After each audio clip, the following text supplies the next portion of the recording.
Oi, oi, noturnos! Estão prontos para ver com a escuridão? Tem pra escutar hoje. Pra quem não me conhece, que é o aqui de Paraquedas, eu sou Clara e esse é o Eco do Medo. Gente, bora pro relato do dia 21 de dezembro, que se chama A Janela que Nunca Se Fechava. Mas antes, se inscreve no canal, ative o sininho de notificações, comenta e deixa o like. E sim, eu vou deixar o e-mail aqui na descrição para vocês mandar o relato de vocês. E o relato se chama, como eu disse, A Janela que Nunca Se Fechava. Oi, Clara, obrigada por continuar. Às vezes, seus relatos são a única coisa que me faz companhia nas madrugadas. Então, bora lá que começa já com um subtítulo: A Casa no Fundo da Rua. Quando eu era criança, perto da casa da minha avó, havia uma pequena casa azul no final da rua. Ela era estreita, velha e parecia sempre estar inclinada, como se estivesse deslizando lentamente para uma vala que só ela enxergava. A casa tinha apenas um detalhe visível que tornava ela completamente diferente de todas as outras casas. No segundo andar, no meio da fachada, havia uma janela enorme, com madeira antiga e pintura quase cinza. Essa janela nunca se fechava.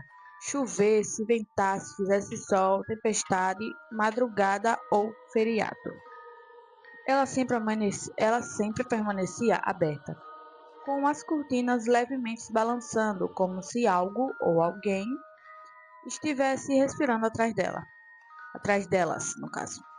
Quando perguntamos para os adultos sobre a casa, eles sempre mudavam de assunto e diziam que era melhor não falar. E pedia para a gente nunca chegar perto, mas é claro que isso só deixava tudo pior. A primeira noite. A história que eu trago não aconteceu comigo. Começou com um amigo meu de infância, que eu vou colocar o nome dele aqui, de Henrique.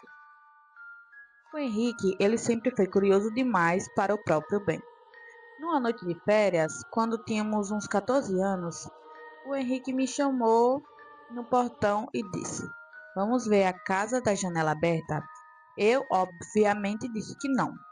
Mas ele insistiu tanto, me chamou de medrosa e de tantas coisas, que eu acabei indo. Era um pouco mais da meia-noite quando chegamos ao final da rua. Todas as casas estavam apagadas, menos aquela.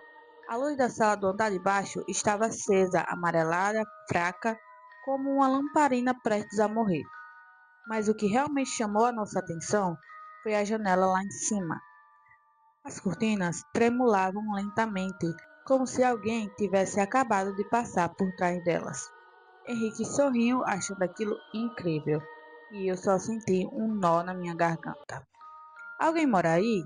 Ele disse. Ou alguém nunca saiu daí? Ele respondeu rindo. A primeira sombra. Ele pegou uma pedra no chão e jogou em direção à janela. Não para quebrá-la, mas para chamar a atenção. A pedra bateu na parede e caiu. Na mesma hora, as cortinas pararam.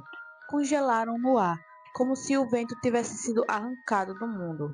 E eu senti os meus pelos arrepiarem dos pés à cabeça e o Henrique engoliu seco. E então, devagar, uma sombra, uma sombra apareceu por trás das cortinas. Mas não era uma pessoa, pelo menos não parecia. Era alta demais. O topo da sombra tocava o céu não, gente, perdão, o teto. E ela se inclinava para frente, como se estivesse tentando enxergar a rua. Quando percebeu isso, o Henrique ficou branco e disse: Corre. E então corremos. O acidente. No dia seguinte, o Henrique não apareceu para brincar, nem no outro seguinte. Quando fui bater na porta dele, a mãe dele estava desesperada. Ele tinha passado a noite inteira repetindo uma coisa: A janela está me chamando. A janela me chama. Ele dizia que a sombra estava batendo do lado de dentro, que murmurava coisas, que poderia. Gente, perdão, que pedia para ele voltar lá. Do terceiro para o quarto dia, ele desapareceu e a janela da Casa Azul estava aberta como sempre. Mas naquele dia havia algo diferente. As cortinas não balançavam, como. Como não, gente? Não. Elas estavam completamente imóveis, como se alguém as segurasse. Aí outro subtítulo: A busca.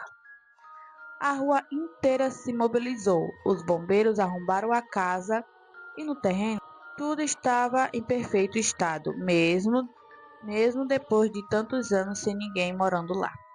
Móveis limpos, pratos na pia, roupas dobradas. Mas quando subimos as escadas, algo aconteceu. As luzes queimaram todas de uma vez, e as câmeras que levavam desligaram, desligavam. E todos ouvimos a mesma coisa vindo do fundo do corredor. Uma respiração longa, profunda, úmida. Quando abrimos a porta do quarto da janela, o quarto estava completamente vazio, exceto por uma coisa: a marca de duas mãos pequenas de criança, impressas no peitório da janela, como se alguém tivesse se apoiado ali olhando para fora, e o Henrique não estava em lugar nenhum. O corpo nunca foi encontrado, mas naquela noite, quando fui deitar, ouvi algo vindo da minha janela. Toque, toque, toque. Devagar e insistente, como unhas batendo no vidro. Quando tive coragem de olhar, a janela estava aberta. E eu juro que tinha fechado essa janela. Aí outro subtítulo: A última visão. A rua entrou em luto. A casa foi lacrada com cadeado, madeiras e correntes.